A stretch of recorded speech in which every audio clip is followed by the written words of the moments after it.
the informal route for the secrets of money is just hustling. You know, a lot of people don't want to wait until they're 60 years old to make $1 million. A lot of people want to make $1 million right now. Hey guys, Guillermo here, and in this video, I'm going to tell you about one of the main secrets that I've learned to do with money. Now, it's said that over 60% of Americans don't have over $500 saved in their bank account.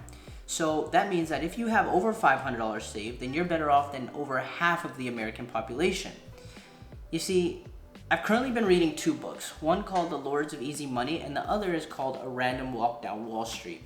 And it's kind of opened my eyes to realizing the value of money, right? And the value of money, or the worth of money, is basically worthless if you don't know how to utilize it. So I was reading this book and something kind of stood out, and I actually kind of want to read it to you. So that's what I'm going to do. I'm going to read the edited version, okay? So a couple, both age 78, went to an office. The doctor asked, "What can I do for you?" The man said, "Will you watch us have?" The doctor looked puzzled but agreed. When the couple finished, the doctor said, "There's nothing wrong with the way you have," and charged them $50.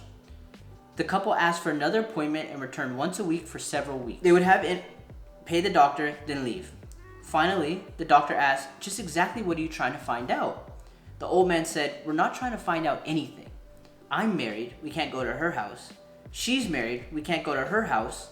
The Holiday Inn charges $93 and the Hilton Inn charges $108.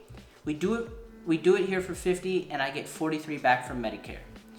So my one question to you would be, what do you consider being rich? Is being rich having millions and millions of dollars? Is it just making sure you're in good health? You know, when I ask a lot of people that question, a lot of people tell me that their ideal situation in being rich is just having millions and millions of dollars. But if we look at, say, athletes, for instance, and we look at the history behind athletes, well, they make hundreds and hundreds of millions of dollars. But it's said that only after 2 years out of the league, over 80% of them are broke. So again, it's not exactly how much money you make, but it's exactly what you do with your money, which investments to put it in, how to allocate it correctly. Are you spending frivolously?